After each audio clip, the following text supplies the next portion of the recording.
let's create a system. Wouldn't it be good if we can create that in some kind of digital transformation platform? Wouldn't it be good if we could do this in 20 minutes?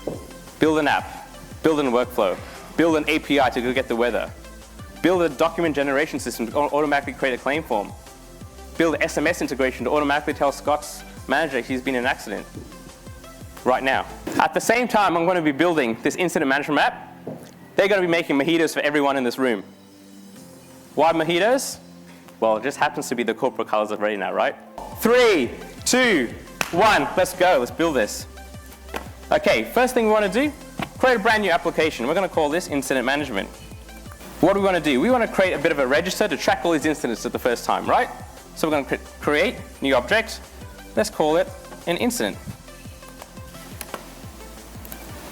Now we think about what do we want to capture. So let's create our form and say we want some details here. We want a status of what's the status of this record. So quickly add a choice field for the status. We want a photo of the incident. So I'm going to add a image and call that photo. And obviously when incident occurs, we need an action plan to resolve this, right? So let's try and add a list of tasks to complete. Okay, next step, what we want to do. We've got our incident register already in Excel. Let's get the data in there. So it's simple. Let's go import the data. Okay, so we've got an incident management map. We've got all our data in there. We've got at least a register to log the new incidents. Now we're going to create a bit of a dashboard because the management want to see what's the status of these incidents, which insurers are the incidents with. Let's create a bit of a dashboard. So I'm going to call this incident dashboard. Let's create first of all, let's go and say, we want our report. Now, do you remember Cindy had to go to another system and look up the insurance details? Wouldn't it be cool? We've got our insurance details in our contract app, so we can just automatically connect that information and bring it in. There we go. Cool. Let's create a quick chart. And we're going to say we want to show the incidents by status. So what do we want? Say, again, this is our chart builder, all our analytics built into the platform.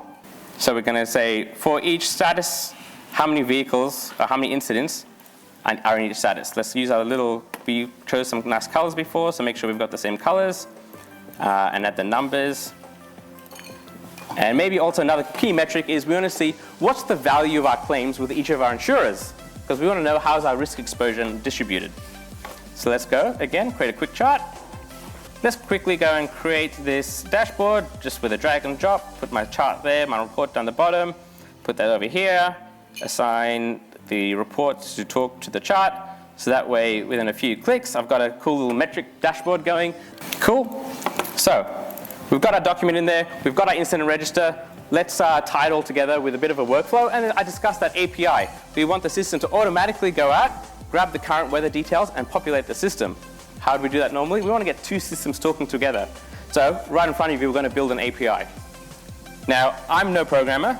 I come from the construction industry, so I know nothing about coding. But in ReadiNow, it's as simple as it can be, to be honest. Do that, go into our authentication, and say it's an API key. Let's go and get the API key. I've actually just in front of you in 5 minutes built an API to an external system, by the way, just letting you know. Then let's go and create this workflow. Next thing, I want to say, go and get the current weather details, because I've already created that little API. I can say, let's go and initiate that API at this point in time.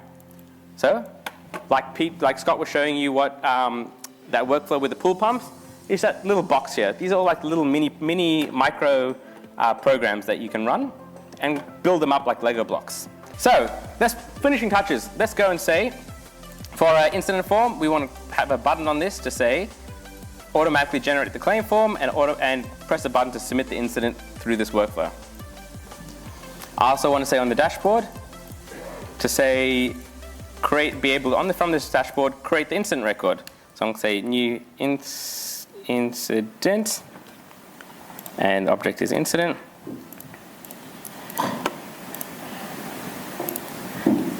And very, very final step, I want to go and say, go to the properties, deploy this to mobile, and obviously the entire application.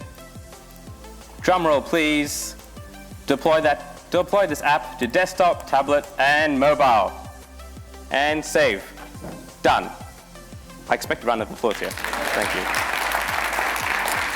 Fundamental message here is a business user should be able to solve their problem.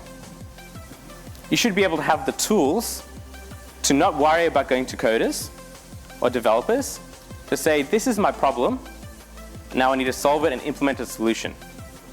And the key here is you're not going to get it right the first time.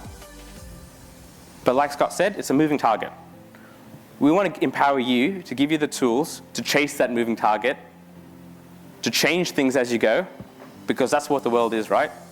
Digital transformation. What you do today won't be ready for tomorrow, won't be applicable for tomorrow. But you need to have a tool that's flexible enough, drag and drop, change things automatically, connect information to get you where you want to go, to improve your efficiency, customer collaboration, employee engagement, and GRC. Got it? Sounds good? Thank you very much for your time.